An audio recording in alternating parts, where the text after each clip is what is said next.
Hello दोस्तों, knowledge hub में आपका स्वागत है। और आज का नॉलेज है ऐतिहासिक काल। ऐतिहासिक काल उस दौर को कहा जाता है जिस समय मानव द्वारा लिखित स्रोत उपलब्ध है।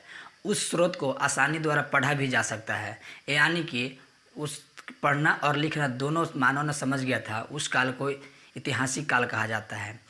ऐतिहासिक काल के अंतर्गत वैदिक काल से लेकर वर्तमान समय तक जो भी कार्य चल रहा है वो ऐतिहासिक काल के अंतर्गत ही आता है। ऐतिहासिक काल को हम देखते हैं कि इसे 3 भागों में बांटते हैं। इसको 3 भागों में बांटते हैं: पुरातात्विक और विदेशी यात्री और साहित्य। पुरातात्विक के अंतर्गत मानव ने जो सिंधु सभ्यता में कुछ खुदाई की गई थी, उस समय मिट्टी का कुछ वस्तुएं मिले थे, उस समय को पुरातात्विक कहा जाता है। विदेशी यात्री, भारत में बाहरी मुल्क से कुछ लोग आए थे जो कि भारत को अलग अलग किताब में वर्णन किया है, जैसे कि हेरोडोटस ने हिस्टोरिका नामक बुक लिखा और मेगास्थनीज ने इंडिका नामक बुक लिखा, उसमें भारत का वर्णन किया गया है। और साहित्य की बात की जाए लिटरेचर की, तो इसमें धर्म के बारे में आता है। तब पुरातात्विक के अंतर्गत सिक्का और अभिलेख। अभिलेख उसे कहा जाता है कि बड़े पत्थरों पर खोद कर लिखा गया, उसे अभिलेख कहा जाता है। और विदेश साहित्य की बात की जाए तो साहित्य के अंदर धार्मिक और गैर धार्मिक। धार्मिक के अंतर्गत ब्राह्मण और गैर ब्राह्मण, ये 2 चीज़ आता है। ब्राह्मण में वेद, ऋग्वेद, वेदांग, पुराण, उपनिषद और महाकाव्य, ये ब्राह्मण के अंतर्गत आता है। गैर ब्राह्मण के अंतर्गत जैन और बौद्ध। उस समय के समाज के बारे में थोड़ा सा मैं वर्णन करूं तो उस समय का जो समाज था, जो कि जिसके पास ज़्यादा शिक्षा थी और समाज के लिए कुछ बेहतर करता था, वो सर्वश्रेष्ठ ऊपर रहता था। उसी के अंतर्गत अब बांटा गया है कि जिसके पास सबसे ज़्यादा शिक्षा और समाज के लिए कुछ बेहतर करता वो ब्राह्मण कहलाता था। और क्षत्रिय उसको कहा जाता है जिन्होंने रक्षा करता है, किसी को बचाने के लिए, लड़ने के लिए, उसको हम क्षत्रिय में बांटते थे। और वैश्य उसको कहा जाता है जो कि व्यापार करता था, किसी वस्तु को इधर से वहाँ इधर प्रदान करता था। और क्षुद्र उसे कहा जाता है उस समय के लिए, उस समय जो बनाए थे, जो मानव ने स्टार्टिंग अपना कल्चर बनाया था, क्षुद्र उसको कहा जाता था जिसने किसी दूसरे को दरवाजे पर नौकरी करना या किसी कार्य करना दूसरे के लिए, उसे क्षुद्र बोला जाता था। लेकिन यही कुछ समय के बाद वंशज के रूप में बदल गया। आइए हम इसके बारे में देखते हैं, सिक्के के बारे में। सिक्का की बात की जाए तो सिक्के को अध्ययन को न्यूमेस्टिक कहा जाता है। सिक्के की जो अध्ययन की जाती है उसे न्यूमेस्टिक कहा जाता है।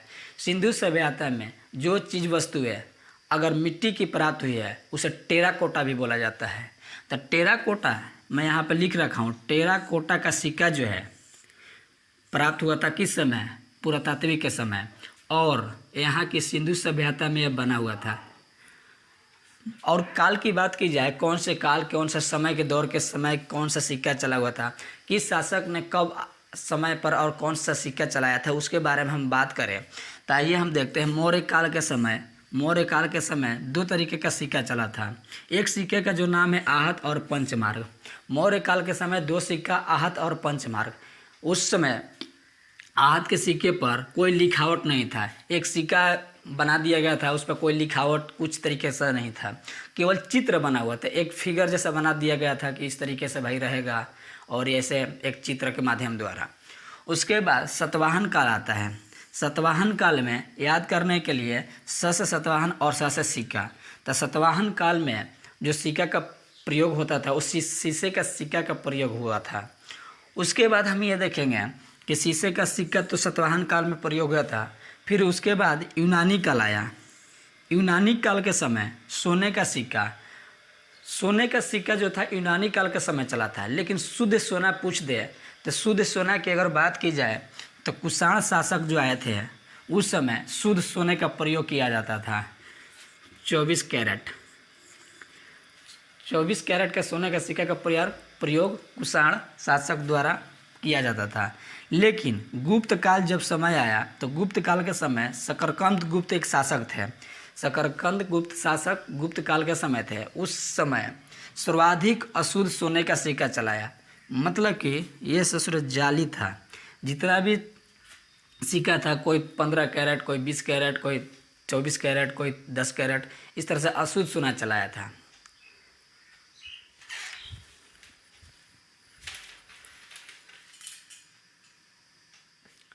और हम जब पढ़ेंगे गुप्त काल का, गुप्त काल में चांदी का सिक्का का समुद्रगुप्त विक्रमादित्य ने जो प्रयोग किया था वो गुप्त काल के समय प्रयोग किया था। मैसूर शैली का सिक्का, उस समय में मैसूर शैली का भी सिक्का हुआ करता था, जिन्होंने उस समय का शासक जो था समुद्रगुप्त था। समुद्रगुप्त ने मैसूर शैली का सिक्का गुप्त काल में चलाया था। कौड़ी का सिक्का गुप्त काल के समय में प्रयोग हुआ था। तब कोई पूछे, क्वेश्चन भी पूछता है कि कौड़ी का सिक्का, मैसूर शैली का सिक्का या चांदी का सिक्का किस शासक ने किस समय में प्रयोग किया था, तो आपको बताना पड़ेगा। उसके बाद अगर बात की जाए तो सियाजुद्दीन और हुमायूं, इन दोनों में क्या बात है। तो सियाजुद्दीन एक मल्लाह था, जिन्होंने हुमायूं ने बिहार के क्षेत्र में आया था आक्रमण करने के लिए। उस समय बिहार का शेरशाह सूरी था। शेरशाह सूरी ने हुमायूं को इतना दौड़ा कर मारा था कि इसने नदी में कूद गया, भूल गया था कि हम कहाँ कूद रहे, नदी में कूद गया, घोड़ा के साथ ससुर कूद गया था। कूदने के बाद सियाबुद्दीन मल्लाह था, उसमें नाय खे रहा था, इसको पकड़ के लाया, मछली समझा कि मछली है, लाया तो इसने बोला कि आपको मैं कुछ दिन के लिए राजा बनाऊंगा, एक दिन गद्दी पर बैठाऊंगा। तो सियाजुद्दीन ने उस समय जब गद्दी पर बैठा, एक दिन के लिए मात्र बना था, तो चमड़े का सिक्का का प्रयोग किया था। तो क्वेश्चन पूछता है कि एक दिन के लिए गद्दी पे किसने बैठा था, तो वो शासक था सियाजुद्दौला ने। तो इसने अपने नाम के लिए एक दिन बैठकर अगर हट जाए तो उससे क्या फ़र्क पड़ने वाला। तो इसने एक दिमाग लगाया कि चलो हम कुछ चीज़ का प्रयोग कर दें। तो उसने प्रयोग किया था चमड़े का सिक्का का प्रयोग किया था हुमायूं के कार्यकाल में। अब शेरशाह सूरी की एंट्री होती है। शेरशाह सूरी, ये 3 क्वेश्चन इम्पोर्टेंट है शेरशाह सूरी के शासनकाल में। रुपया, जो कि हम पूछते हैं कि इसका रुपया क्या है, या कुछ इस तरीके से रुपया, दाम, कोई भी चीज़ हम खरीदने जाते हैं, अगर पेन भी हम ये खरीदने जाते हैं तो बोलते हैं कि इसका दाम क्या है, इसका रुपया कितना है। तो रुपया, दाम और सोने की अशर्फी, इन तीनों का शेरशाह ने अपने शासनकाल में प्रयोग किया था। तो ये वीडियो को आप ज़रूर देखें और इसको ज़रूर प्यार दें। इसके लिए धन्यवाद। जय हिंद।